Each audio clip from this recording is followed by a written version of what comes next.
దేవునికి ఇష్టలు ఎవరు? ఒక మాట చెప్తా, సామెతల పుస్తకం 11వ అధ్యాయం 20 వచనం చదవండి త్వరగా. సామెతల పుస్తకం 11:20. యథార్థముగా ప్రవర్తించువారు ఎవరికి ఇష్టలు? దేవునికి ఇష్టలు. యథార్థంగా ప్రవర్తించే వాళ్ళని దేవుడు ఇష్టపడతాడు. మనం లోపల ఒకటి బయట ఒకటి వేసుకొని మాట్లాడకూడదు. మన ప్రవర్తన అట్టుండకూడదు. మనం యథార్థంగా ప్రవర్తించాలి. యథార్థంగా ప్రవర్తించే వాళ్ళు దేవునికి ఇష్టం. ఆదికాండ 20 అధ్యాయంలో 5-6 వచనాల్లో అబీమెలెకు అనే రాజు సారాను చూచి ఇష్టపడి పెళ్లి చేసుకొని ఆశపడతాడు. ఆ రాత్రి దేవుడు మాట్లాడతాడు, అబీమెలెకు ఏం చేస్తున్నావు నువ్వు? అయ్యా, నేను యథార్థ హృదయంతో ఈ పని చేశా, నేనైతే తొందరపడి చేయలే, యథార్థ హృదయంతో. అంటే దేవుడు అంటారు, అబీమెలెకు నువ్వు యథార్థ హృదయంతో నువ్వు చేసావని నాకు తెలుసు కనుకనే నీవు పాపంలో పడకుండా అడ్డుకుంది నేనే. అంటే యథార్థంగా ప్రవర్తించే వాళ్ళని దేవుడే కాపాడుతాడు. పాపంలో పడకుండా, పాపానికి చెక్కకుండా, పాపంలో మగ్గిపోకుండా యథార్థవంతులను దేవుడు సంరక్షిస్తాడు. దేవుడికి స్తోత్రం కలుగునుగాక. హల్లెలూయా.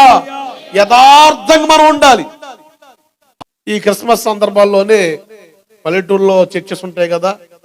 ఇప్పుడైతే ట్రెండ్ మారింది. కాస్త ఒక 10 సంవత్సరాలు 20 సంవత్సరాలకు వెనక్కిపోతే డ్రామాలు వేసేవాళ్ళు. ఏ డ్రామాలు? కరుణామయుడు, ఇట్లా కొన్ని డ్రామాలు వేస్తూ ఉండేవాళ్ళు. ఇక ఈస్టర్ వస్తే సిలువదారి నాటకం అని, క్రిస్మస్ వస్తే కరుణామయుడు అని, ఇట్లా చిన్న చిన్న చిన్న డ్రామాలు వేస్తుండేవాళ్ళు. పల్లెటూరులో పెద్దవాళ్ళు కూడా ఆ రోజులో డ్రామాలు అంటే పోయి ఇష్టం కదండి. కనుక దొరికిన అవకాశం సద్వినియోగం చేసుకునేవాళ్ళు. ఒక సంఘంలో వచ్చినోడి కల్లా పెత్తనం ఎత్తారు, వచ్చినోడి కల్లా పెత్తనం ఎత్తాడు, వచ్చినోడి కల్లా కుర్చీ వేస్తారు. కనుక ఈ పెత్తనాలని కుర్చీలు కోరేవాళ్ళు ఆ సంఘానికి వెళ్తూ ఉంటారు. ఆ ఊర్లో నీకో సంఘం ఉంది, ఆత్మీయంగా నడిపించబడే సంఘం. ఈ డ్రామాలు వేసే సంఘానికి ఏమో ఒక నాయుడు గారు, ఆయన వయసు దాదాపు 50 సంవత్సరాలు పైబడి ఉంటది. ఆ పెద్ద ఆయన ఆ సంఘానికి వెళ్తా ఉంటాడు. క్రిస్మస్ పండుగలకి డ్రామాలు వేస్తారు కదా. ఆ డ్రామాలో ఇతగాడు కూడా ఒక యాసం ఎత్తుంటాడు, పాస్ట్ గారు. ఇక ఈ డ్రామాలకి అలవాటు పడ్డ ఈయన మధ్య మధ్యలో అప్పుడప్పుడు అలా ప్రార్థనకి వెళ్తా, పండగలు పోవడం మాత్రం భలే ఒకసారికి వెళ్తా, ఇక డ్రామాల్లో పాలు పొందుతూ ఉంటాడు. ఒకరోజు వీళ్ళు క్రిస్మస్ కూడికి ఏర్పాటు చేసుకున్నారు, డ్రామా సిద్ధపరచుకున్నారు. ఇక చర్చి ప్రార్థన అయిపోయింది. వీళ్ళు ఒక చిన్న స్కిట్ ఒకటి ఉంది, డ్రామా. దాంట్లో ఈ పెద్ద ఆయనకి సైతాన్ గాడి వేషం ఇచ్చారు. ఏ వేషం అండి? సైతాన్ గాడి వేషం. నిజంగా అచ్చు గుద్దినట్టుగా సైతాన్ గాడిని తయారు చేశారు. అసలు మొత్తం మసిపూసారు. అసలు ఆయన చూస్తే సైతాన్ గాడు అంటే ఇలాగే ఉంటాడేమన్నట్టుగా ఆయనకి మేకప్ కొట్టారు. ఇక డ్రామా అయిపోయింది. ఏటోళ్ళు అటు పోయి శుభ్రంగా మొత్తం మేకప్ తీసుకుంటున్నారు. ఈయన మొత్తం మసిపూసారు కదా, ఈ ఆడకాడ సార్లు పూసారు కదా, ఊరు ఇక్కడ కడుక్కున్నా ఉపయోగం, ఇంటికి వెళ్ళి కడుక్కుందాంలే అని ఈయన మెల్లగా ఆ సైతాన్ గాడు ముసుగు తీసి వెళ్తా ఉంటే తొప్పర్లు పడుతున్నాయి. వాము నాకు అసలు ఉపసం ఉంది, తడితే తేడా పడతానని మరలా ఆ సైతాన్ గాడి ఆ ముఖం ఆ గెటప్ మళ్ళీ తగిలించుకున్నాడు, తలకి తగిలించుకున్నాడు. జోరు వాన పడుతుంది. అంతలో వీళ్ళ మిసెస్ చర్చ్ ఉంది కదా, అది పక్కనే, రోడ్డు పక్కనే, అక్కడ ఆల్రెడీ ప్రార్థన జరుగుతూ ఉంది. తొప్పర్లు పడుతున్నాయని చెప్పేసి ఈ పెద్ద ఆయన ఏం చేశాడంటే, పోతూ మా ఆడవాళ్ళు కూడా తీసుకుపోతాం ఒకేసారి అని ఆ చర్చి కాడ నిలబడ్డాడు. తొప్పర్లు పడుతుంటే కాస్త గట్టిగా జలు పడుతుందని గుమ్మం కాడికి వచ్చి నిలబడ్డాడు. పాస్టర్ గారు ఆరాధన చేత కళ్ళు తెరి చూస్తే గుమ్మం కాడు ఎవరున్నాడు? సైతాన్ గాడు ఉన్నాడు. ఇటు నుంచి ఇటే వెళ్ళిపోయాడు. పాస్టర్ గారు వెనకాల గుమ్మ ఒకటి ఉంది, అది తీసుకుని వెళ్ళిపోయాడు. ఓరి నాయన, సైతాన్ గారు రానే వచ్చాడు 12 గంటలకని. ఈ సంఘం ప్రార్థన చేసి ఏం పాస్టర్ గారికి గొంతు వినపడతలేదని చూస్తే పాస్టర్ గారు లేడు.